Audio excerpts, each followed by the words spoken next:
ఇవన్నీ చిన్న చిన్న ముక్కలు కట్ చేసుకోవాలి. వీటి వాటర్ కొంచెం సాల్ట్ సరిపోతుందా? సాల్ట్ వస్తుందండి.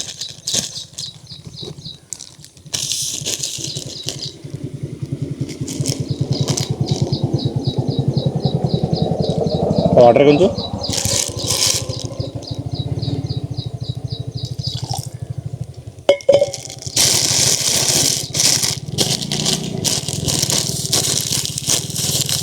మేకింగ్ ఎలా చేసేస్తాను.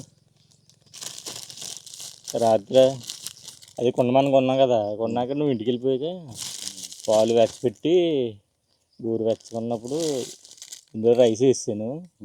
ఫస్ట్ రైస్ వేసి తర్వాత తోడేసి ఉల్లిపాయ వేసి మూతటేసాను. పొద్దున్నకి రెడీ అయిపోయింది.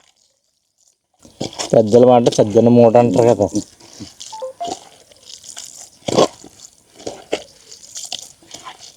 చిన్నప్పుడు డైరెక్ట్గా టిఫిన్ కూడా వేసేవాళ్ళం.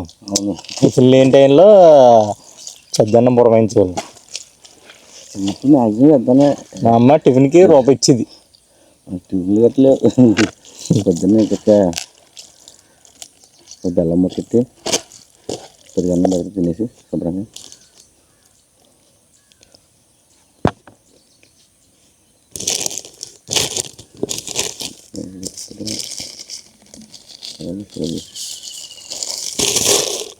మామూలుగా పెరుగు ఎక్కదో బిర్యానీలు ఇవన్నీ గట్టిగా తిన్నప్పుడు తమ్ముడికి వేడి చేసేది కదా. ఆ టైంలో తప్ప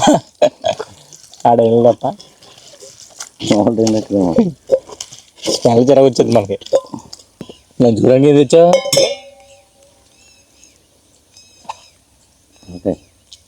ఓకే పచ్చడా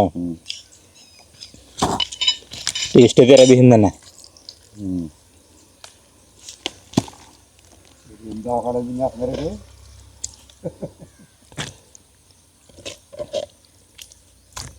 మీరు తింటారా? మీ గారే తెచ్చుకున్నారా?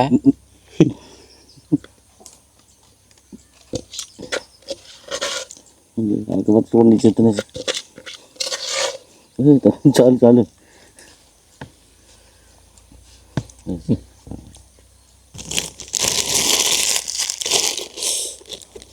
ఆవకాయ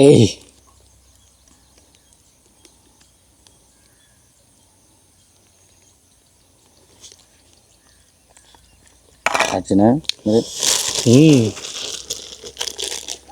ఎలా ఉందా?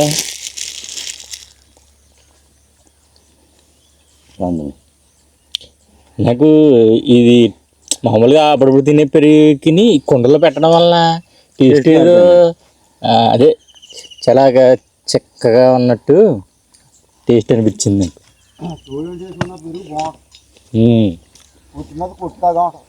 అంతే, అవునండి. మేము రాత్రి కుండలో పెట్టామండి. ఊళ్ళో అలా చేలోకి వచ్చే రుచి. అవునండి, కొద్దిగా నిరుడిది టేస్ట్ చాలా బాగుంది.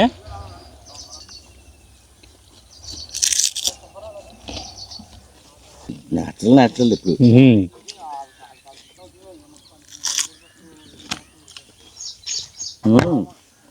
రైస్లో వీడియో చేసిందండి యూట్యూబ్లో. జగద్బాబుని ఇంప్రూవ్ చేస్తారు. మామిడి జోరలో కూర్చుని తింటారు. డైలీ రొటీన్ అంట, బ్రేక్ఫాస్ట్ తినంట కుండలో వేసుకుని సేమ్ ఇలాగే మనం తినేట్టు చేసి తింటారు. నేను చూసిన వీడియో. పచ్చిమిరపకాయ ఉల్లిపాయ వేసి చేస్తాడు. అది చూసినప్పుడు అలా ఉందనిపిస్తుంది. కొంతమంది ఏంటంటే ఎంత స్థాయికి వెళ్ళినా కానీ వాళ్ళు చిన్నప్పుడు మర్చిపోలేరు. మా నాన్న పొద్దున్నే తినేస్తాడు. ఉదాహరణ ఇంకా వాళ్ళకి అలవాటు అన్నం కదా.